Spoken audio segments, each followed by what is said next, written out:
I drop my overnight bag on Grandpa Arthur's doorstep, my hands shaking so badly I can barely press the doorbell. The folder of medical information I'd hastily compiled spills onto the concrete, insurance cards, and medication lists scattering in the autumn breeze. My lungs burn from running up the steps after abandoning my rental car in the driveway. Mom's voice still echoes in my head. "Willow, it's Dad. We think he's had a stroke. You need to get here now." The door swings open. My grandfather stands before me, wearing his favorite cardigan and holding a mug of coffee. His silver eyebrows rise in surprise. "Willow? What are you doing here?" My knees nearly buckle. "Grandpa, you're okay?" "Of course I'm okay. Why wouldn't I be?" I stumble past him into the foyer, heart hammering against my ribs. Mom called me about a stroke. I was in Denver. I canceled my presentation to the investment board. I got on the first flight. He frowns, setting his mug on the entryway table. "That's strange. I haven't spoken to your mother in 3 days." A cold suspicion trickles down my spine. I pull out my phone with trembling fingers and open Instagram. There it is, posted 2 hours ago. My mother, father, and brother Jackson on a beach. Margaritas raised in a toast. The location tag reads, Cabo San Lucas. I turn the screen toward Grandpa.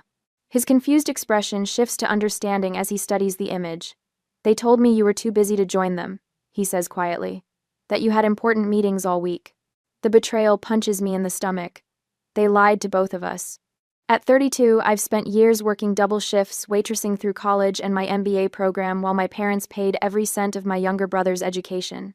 The same brother who never held a job until our family handed him one at Reyes Retreats, the boutique hotel chain my grandfather built from nothing. Just 3 months ago, my parents had promised me leadership of the new Seattle branch, a position I'd earned through years of loyalty and proven business acumen. 2 weeks before the launch, they quietly canceled the plan, giving the position to Jackson instead. "He just has the right personality for hospitality," my father explained, as if my years in the business meant nothing. My hand stops shaking as anger replaces shock. I call my mother, putting the phone on speaker. She answers on the 5th ring, the sound of laughter and waves in the background. "I'm with Grandpa," I say, my voice steady despite my racing heart. "He's perfectly fine." A pause. "Oh, well, I must have misunderstood what your father said. These things happen, honey." "Misunderstood?" I pull up the family vacation photos again. "Is Cabo nice this time of year?" Another pause, longer this time. "You're overreacting again. We tried to include you, but you said you were busy with work." "That's interesting, since I never received an invitation." I look at Grandpa, whose jaw has tightened. "And you told Grandpa I was too busy to visit him." "Willow, really, these misunderstandings wouldn't happen if you stayed more connected with the family instead of always focusing on work." Grandpa gestures for the phone. I hand it to him. "Elena," he says, his voice surprisingly firm for a man they tried to convince me was at death's door. "This wasn't a misunderstanding. It was a lie." He hangs up and hands the phone back to me. "They've been doing this for years, Willow, keeping us apart." I follow him into his study, where sunlight streams through tall windows. "What do you mean?" "They've been cutting me out of decisions despite the fact that I founded the company." He lowers himself into his leather chair. "Just like they've been cutting you out in favor of Jackson." My stomach tightens. "But you're still the majority shareholder. And, on paper." He opens a drawer and pulls out a folder. "But they've been making moves behind my back. And yours. And yours." The realization crashes over me like a wave. Every time I stayed late at the office, every business trip I took, every sacrifice I made to earn their respect, none of it mattered. They never intended to see me as their equal. I sink into the chair across from my grandfather, my only ally in a family that has never truly wanted me to succeed. "What are we going to do?" I ask. A small smile crosses his face. "Fight back." I follow Grandpa Arthur into his study, still trying to process the Cabo photos. The room smells of leather-bound books, and the faint trace of his aftershave. He walks to the far wall, his movements deliberate as he slides back a panel revealing a hidden wall safe. "I've been gathering evidence for months," he says, spinning the dial with practiced precision. "Never thought I'd need to use it against my own son." The safe swings open.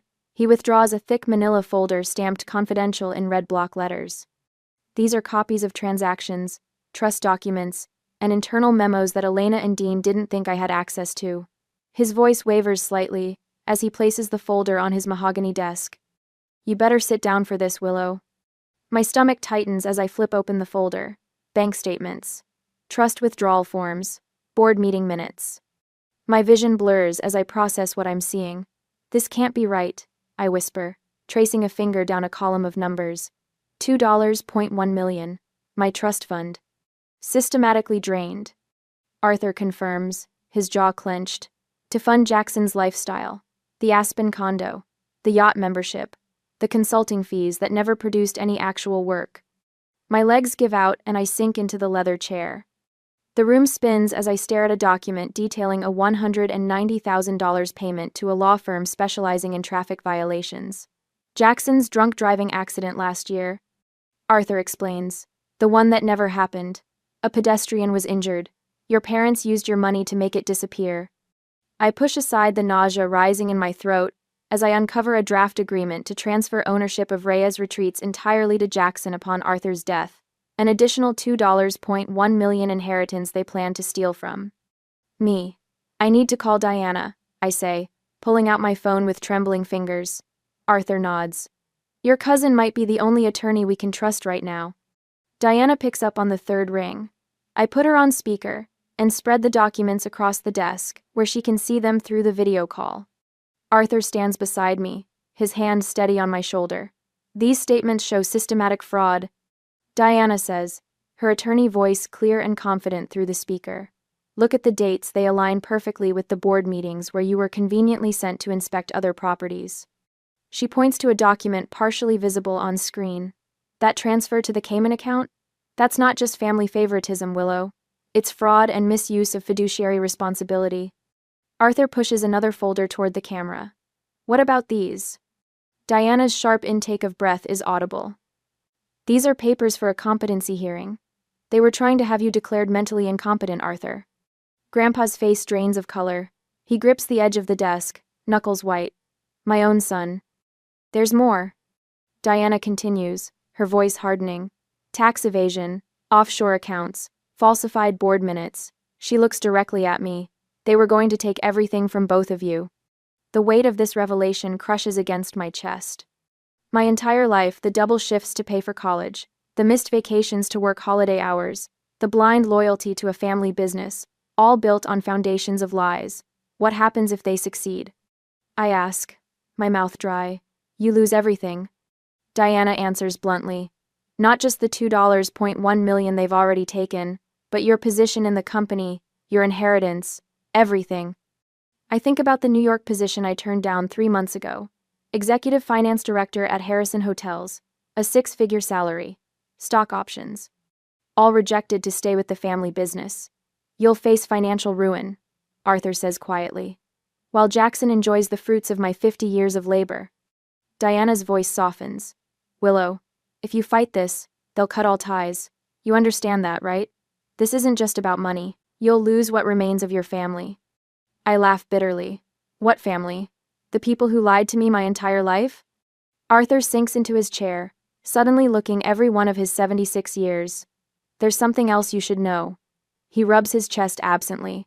My health isn't perfect. Early-stage heart issues. Nothing immediately life-threatening, but you need someone you can trust. I finish for him. He nods, pulling a folder from his desk drawer. These papers name you as my healthcare proxy and financial power of attorney. If you're willing. My hand doesn't shake as I take the pen he offers. I sign each line with deliberate strokes, a small victory amid the devastation. The weight of responsibility settles across my shoulders, not just for me, but for the man who built everything my parents are trying to steal. As I hold these signed papers, I wonder if I should confront my parents immediately or build my case silently. The thought of seeing their faces when I revealed what I knew was tempting, but patience might give me the advantage of surprise. Would you choose immediate confrontation or strategic patience when faced with such a profound betrayal? A week later, the ballroom of the Paramount Hotel glitters with champagne flutes and forced laughter. I stand alone near a potted palm, watching my parents beam at photographers as they announce Jackson as the new CEO of Reyes Retreats. My brother's practiced smile never wavers as he feeds the crowd rehearsed lines about innovative direction and fresh leadership. Willow, a former colleague approaches, then stops abruptly. Oh, I thought you'd left the company already. I force my face to remain neutral. Just restructuring my role. She glances toward my parents, then back at me. Well, good luck with whatever comes next. She walks away before I can respond. This scene repeats 5 times before I slip out the service entrance. My phone buzzes with a text from our marketing director canceling our meeting tomorrow, the 3rd cancellation this week. The following morning, a financial alert from my bank flashes across my screen. The property in Sedona, part of my inheritance, has been sold, without my knowledge or consent. The transaction lists my brother as the authorized agent. I call our family attorney but reach his voicemail. When I try the company's legal department, the receptionist puts me on hold, then returns to inform me my access has been temporarily suspended pending leadership transition. Later that afternoon, Jackson appears on the regional business report. The company needed saving from years of mismanagement, he says smoothly. Sometimes family loyalty means making difficult decisions. The statement lands like a physical blow. 10 years of 60-hour weeks, of canceled vacations and postponed relationships, all dismissed as mismanagement. Back at my apartment, I discover my company email suddenly requires a password I've never set. When I call IT, they explain the system change was authorized by leadership. In days to come, sleep becomes a luxury I can't afford. I lie awake, calculating losses, replaying conversations, searching for warnings I should have recognized. The apartment I once found peaceful now feels like a cage, its walls closing in with each passing night. During a conference call I managed to join anonymously, I hear a board member refer to me as the Reyes situation. My hands shake so badly I drop my coffee mug. It shatters against the floor as the call continues without my voice. My dining room transforms into a war room. Financial statements cover every surface. Legal references stack in towers beside my grandfather's original company documents. I create timelines of every suspicious decision, every unexplained transfer. The scattered pieces slowly form a pattern of calculated betrayal spanning years. The knock at my door comes at an unexpected hour, one Wednesday evening. I open it cautiously to find Margaret, our family housekeeper for 20 years, standing in the hallway. "Miss Willow," she whispers, pressing a small key into my palm. "Some things aren't right. Your grandfather taught me that silence makes us complicit." I recognize the key immediately. It opens my father's private office. The opportunity comes 3 nights later during a family dinner I attend only to maintain appearances. While my mother leads guests on a tour of their recent renovations, I slip away. The key turns smoothly in the lock of my father's study. Inside, I move efficiently through filing cabinets, photographing documents that confirm everything we suspected. Transfer authorizations bearing forged signatures, backdated board minutes, amendments to trust documents with questionable witnesses. 15 minutes later, the door swings open. My father stands in the doorway, face darkening as he registers what I'm doing. "What do you think you're doing in here?" His voice carries the same tone he used when I was 8, and colored on his desk calendar. I continue photographing a particularly damning memo, "Finding the truth you've been hiding from me my entire life." He steps forward, looming over me the way he always has. But for the first time, I don't shrink back. Instead, I stand taller. "Get out before I call security," he hisses, reaching for my arm. I hold up my phone, screen displaying the dozens of images I've already captured. I've already copied everything I need. His face transforms, the mask of paternal authority dropping to reveal naked fear. In that moment, the strangest feeling washes over me. I'm no longer afraid of his disapproval. The realization is so liberating I almost laugh. "You've always underestimated me," I say quietly. "That was your biggest mistake."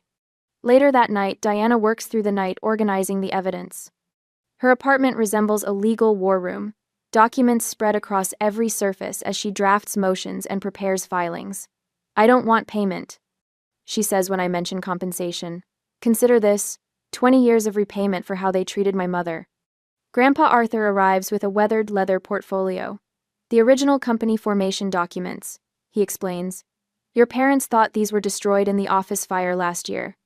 Margaret calls with locations of additional files. "The garden shed behind the pool house," she whispers, "hidden under the flooring. I've watched them hide things there for years." These people, this unlikely alliance of the overlooked and underestimated, stand with me, not because we share blood, but because we share values. The contrast with my parents' manipulation, has never been clearer. In Diana's kitchen, we review the final strategy. A forgotten clause in the original company contract allows for ownership revocation in cases of proven fraud. There's something else, Diana says, sliding a folder across the table. The FBI has already been investigating Jackson's accident. The agent I spoke with believes there's evidence of bribery. The next morning, I walk through the glass doors of Reyes Retreat's headquarters. The receptionist's eyes widen at my appearance. I move past her toward the boardroom, where the quarterly meeting is underway. Behind me, 4 FBI agents follow in silent formation. For the first time in months, a smile touches my lips. I walk into the Reyes Retreat's boardroom, with my spine straight as a ruler. The polished mahogany table gleams under recessed lighting, reflecting the stunned faces of board members as FBI agents file in quietly behind me. My mother's champagne glass freezes midway to her lips. Jackson's smug smile falters. My father stands abruptly, chair scraping against hardwood. "What's the meaning of this, Willow?" he demands. I place my leather portfolio on the table. I'm here to present evidence of serious financial misconduct within Reyes Retreats. The room falls silent. I remove a stack of documents from my portfolio, passing copies to each board member with steady hands. Gone is the trembling daughter desperate for approval. In her place stands a woman with irrefutable proof. These financial statements show systematic fraud dating back 5 years. I say, my voice calm despite my racing heart. Page 3 details how $2.1 million of my trust was diverted to unauthorized accounts. Page 7 shows company funds used to cover up Jackson's drunk driving incident last year. Board member Patricia Morton adjusts her glasses, her eyes widening as she reviews the numbers. This is absurd. My father interrupts, his face reddening. These documents are clearly fabricated. I continue as if he hadn't spoken. Arthur's original contract contains a specific clause regarding ethical conduct. I point to the highlighted section. It states clearly, if evidence of fraud or unethical conduct emerges, ownership may be revoked. Board Chairman Richard Donovan leans forward, his bushy eyebrows drawing together. These allegations are extremely serious, Dean. They're also completely true, I add. I formally request a vote to remove my parents and brother from company leadership, effective immediately. These are... The CFO slides his chair away from my father, a subtle but unmistakable distancing. 2 other board members exchange glances, then close their folders simultaneously. Jackson jumps to his feet, knocking over his water glass. This is ridiculous. She's fabricated everything out of jealousy, because Dad chose me to lead the company. A man in a dark suit steps forward from the line of FBI agents. Mr. Reyes, I'm Special Agent Becker. We have independent evidence regarding the incident in Aspen last winter, including documentation of the $190,000 payment to the victim's family, using company funds. Jackson's face drains of color. My mother stands, smoothing her silk blouse with trembling fingers. This is a family matter that should be handled privately. I move to adjourn this meeting immediately. Chairman Donovan clears his throat. Elena, using company funds for personal matters is precisely why we're having this discussion. Board member Martin Wright, who has golfed with my father for 20 years, turns to him with newfound suspicion.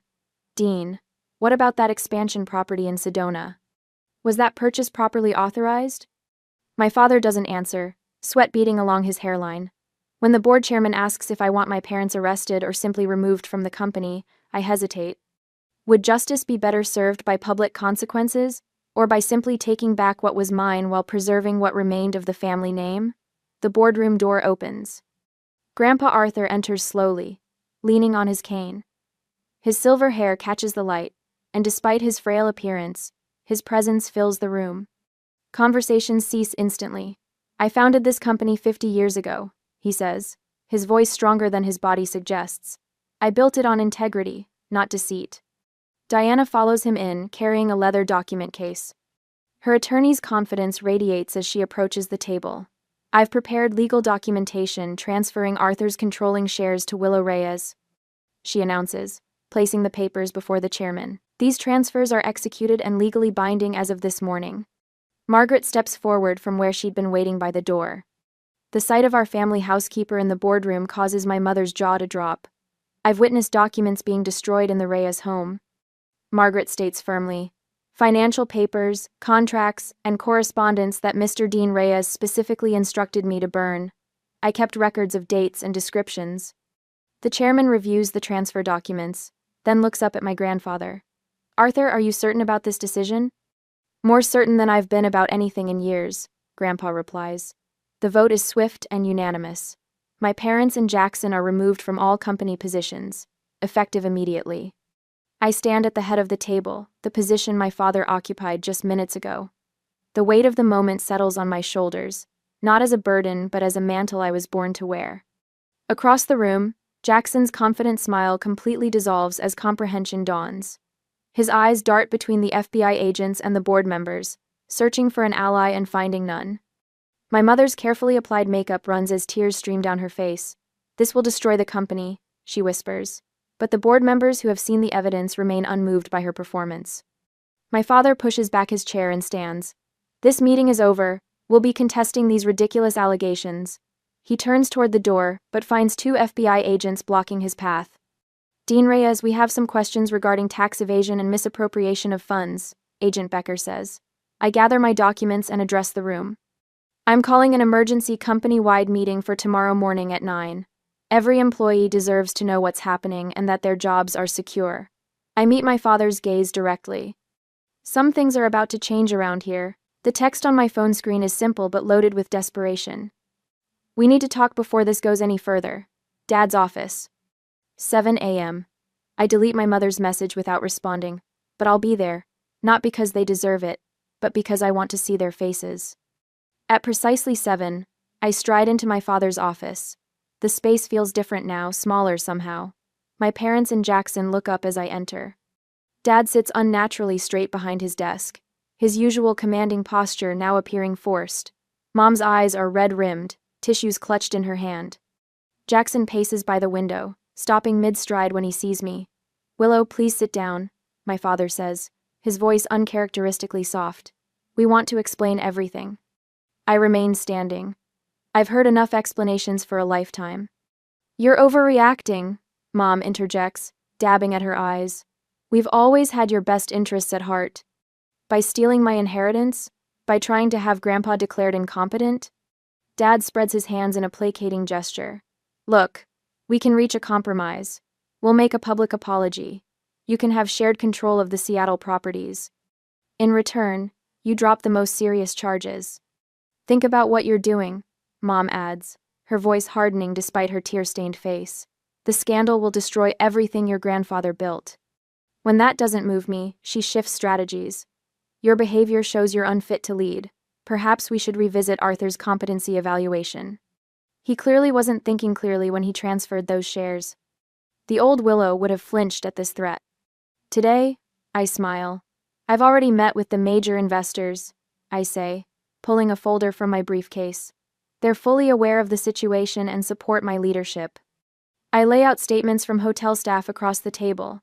These are testimonials about improved working conditions since I took operational control last week. Turns out people work harder when they're not terrified of being fired for speaking up. My father reaches for the papers, but I pull them back. I'm not here to negotiate. I'm here to inform.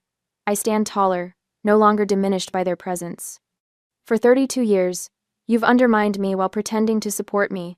You promised me the Seattle branch, then gave it to Jackson. You helped him through college while I worked double shifts. You stole my inheritance while telling me I wasn't ready for responsibility. My voice remains steady as I deliver the final blow. I don't need your approval anymore. I never actually had it. And Jackson pushes away from the window. This is ridiculous. You can't. Your choices are simple, I continue, ignoring him. Face full charges for fraud, embezzlement, and conspiracy, or surrender all claims to the business and repay what you've taken. I check my watch. You have until the company meeting at 9 to decide. The grand atrium of Reyes Retreats headquarters buzzes with nervous energy as employees fill the space. Sunlight streams through the glass ceiling, illuminating the gathered crowd. I spot my parents and Jackson entering through a side door, their security badges temporarily reactivated for this meeting only. I take the stage, adjusting the microphone. Thank you all for coming today. I'm Willow Reyes, And as of yesterday, I've assumed control of Reyes Retreats following evidence of serious financial improprieties by previous management. A murmur ripples through the crowd. I catch my father's scowl from the corner of my eye. My first action as CEO is to announce a complete restructuring of our company. I pause, meeting the eyes of longtime employees who'd previously looked through me. Effective immediately, we're introducing profit sharing for all employees who have been with us for more than 1 year. The ripple becomes a wave of surprised whispers. Additionally, I'd like to recognize someone whose loyalty and integrity have been instrumental in preserving what's best about this company. I gesture toward the back of the room. Margaret Franklin, would you please join me? Margaret walks forward, her practical shoes clicking against the marble floor. She's worked for my family since before I was born, always in the background, always watching. Margaret is being promoted to executive housekeeper with oversight of all Reyes Retreat properties. Her first task will be to implement a living wage for all housekeeping staff. Applause erupts as I shake Margaret's hand. My mother's face contorts with shock. Margaret was just the help in her eyes. I'm also establishing the Arthur Vernon Scholarship Fund for the children of our employees. Education changed my life, and it should be accessible to everyone in our Reyes family, our real family. As I speak, maintenance workers wheel a cart toward the lobby wall where my parents' portraits have hung for 15 years. They carefully remove the formal oil paintings, replacing them with a photograph of Grandpa Arthur and me at last year's Christmas party, both of us laughing at some forgotten joke. When the meeting ends, employees who once hurried past me in hallways now approach with congratulations and ideas for improvements. My parents and Jackson stand frozen near the exit, their badges already deactivated, effectively locked out of the empire they thought they controlled. Later that afternoon, whispers spread through the office about the settlement my parents signed. The rumors suggest they'll face substantial financial penalties, with the possibility of jail time still looming if they violate the terms. Later that afternoon, I'm reviewing proposals for the Seattle property when my assistant knocks. Your brother is here. He insists on seeing you.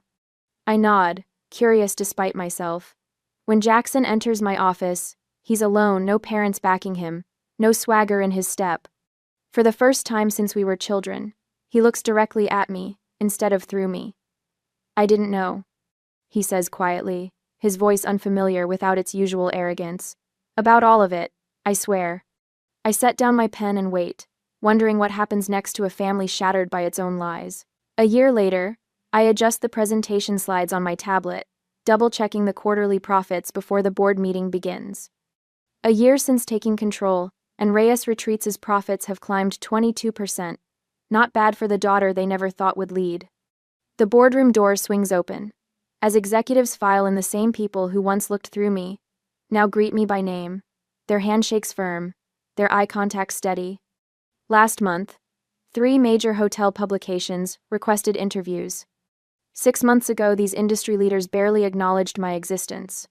Let's begin, I announce, my voice carrying easily across the room, without the hesitation that once plagued it. After the meeting, I walk through our flagship property, stopping to chat with Carmen about her son's college applications. The scholarship committee meets next week. Make sure his paperwork is in. Thank you, Miss Reyes. Under your father, I wouldn't have even mentioned my children. I've expanded the Arthur Vernon Scholarship Fund to help 38 employees' children this year. When I greet the housekeeping staff by name, Maria, Thomas, Lena, their surprised smiles remind me how my parents treated them as invisible machinery. Later that evening, the industry's annual gala sparkles with the same crystal chandeliers and champagne fountains as last year. But everything else has changed. I smooth my emerald gown, no more blending into backgrounds with muted blues and grays. This year's Hotelier of the Year has achieved remarkable growth while implementing revolutionary employee benefit programs. The announcer's voice booms. When they call my name, applause thunders through the ballroom. Exactly 1 year ago, in this very room, they announced Jackson as CEO. Now I stand at the same podium, the weight of the Crystal Award solid in my hands. Success isn't about what you own, I say into the microphone, the tremor gone from my voice. It's about the legacy of integrity you build. This award belongs to every employee who trusted me with their livelihoods. I find Grandpa Arthur in the audience, his eyes bright with unshed tears. My grandfather taught me that true leadership is earned through service, not inherited through bloodlines. It's a lesson I carry every day. 2 weeks later, Arthur raises his glass across the table at Diana's lakeside home. Margaret sits beside him, her normally starched posture relaxed in retirement. The candlelight catches the silver in Arthur's hair as we celebrate 1 year since taking control. To the family we choose, rather than the family we're born into. Diana proposes. To integrity restored, Margaret adds, her voice warm with satisfaction. Arthur watches me with pride as I outline plans for our Miami expansion. You've exceeded every expectation, Willow, not just as a businesswoman but as a leader. The autumn sun slants through my office window the following Monday as I review blueprints for our newest concept, boutique hotels built around employee well-being centers. Properties where staff needs receive the same careful attention as guest amenities. My assistant knocks softly. This came for you by courier. She hands me a cream-colored envelope. Inside, a letter from Jackson. The restaurant venture he started in Seattle's Second Table employs people needing second chances. Former inmates, recovering addicts, domestic violence survivors. I learned from watching you rebuild what our parents tried to destroy, he writes. Maybe someday we could talk again? I place the letter beside the photograph I keep on my desk.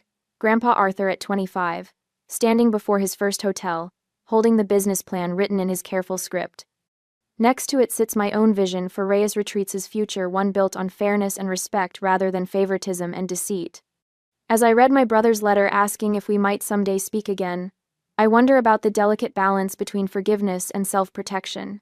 Can family bonds be rebuilt after such betrayal? Or is it wiser to cherish what was good, while accepting that some relationships are better left in the past? What would you do?